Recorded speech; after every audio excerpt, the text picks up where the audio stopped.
you're not lacking anything. You're lacking perspective. As a Christian, we often chase this idea of being content in God. And that's a beautiful thing to chase, but what I've come to realize is that we don't really know what it means to be content in God. Content is not a false sense of happiness or joy. It doesn't mean fake it until you make it.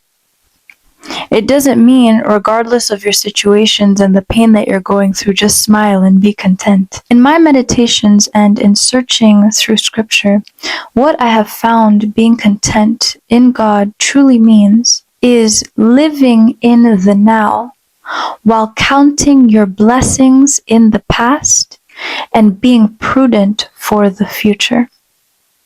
See, there's 3 aspects to this. 1, the past. 2, the now, and then 3, the future. For the past, you consider the past and recount the blessings of God that then give you the energy and the motivation to live in the now. The testimonies that God has filled you with, the places that He has counted you as victorious. When you think about the situations you were in and see how God had taken you out and through it, when you use that hindsight and you begin to see the hand of God and how He moved in your life, then you use that to empower you for the now and being prudent in the future. But then in the now, you live life now. You take the blessings as they come now, big and small. See, the Bible says, and this is a scripture that we often quote, which says that faith is the substance of things not seen, the evidence of things hoped for. But what we miss is that it says that now faith is the evidence of things not seen. So it's specifying the kind of faith that it's talking about. It's talking about the faith of the right now.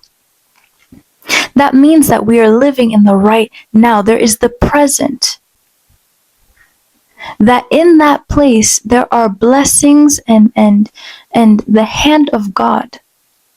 That as you are living in the now, you count those and you derive your joy from the now.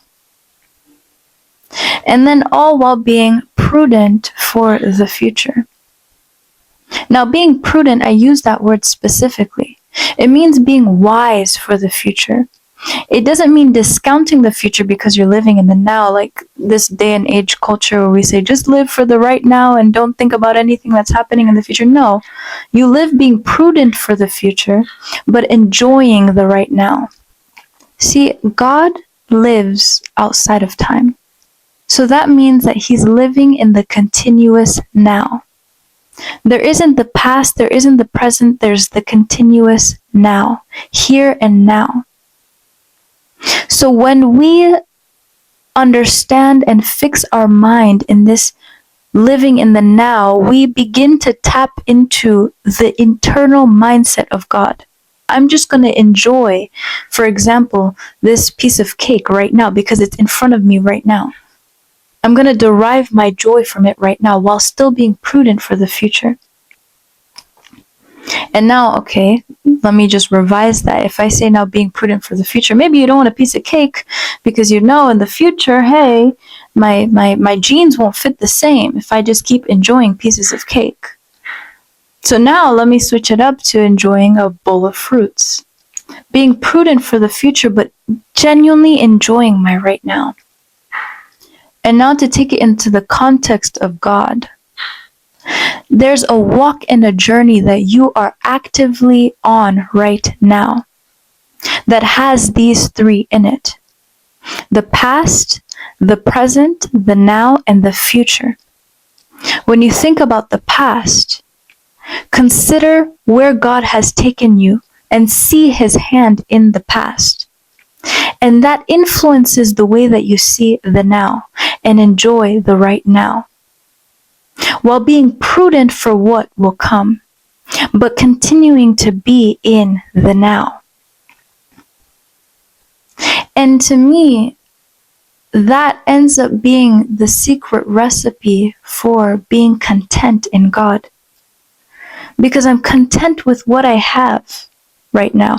I am focusing on the now, and I'm looking down to maybe like help give a visual representation, right? If my past is this way, my future is this way, my eyes are not continually this direction.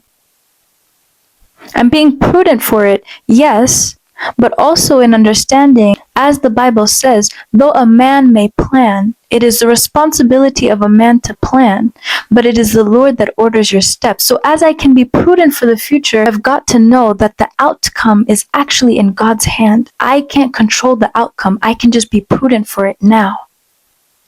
Because God has plans. While He tells me certain things, He doesn't tell me all of the plan. So I have to remain in a place of trust when it comes to the manifestation and the fulfillment of the plan, as long as I stay in the now where He's calling me to be. God might be telling you today to just enjoy the season that you're in, to enjoy the days that you're in, to enjoy and grow in what you're doing currently.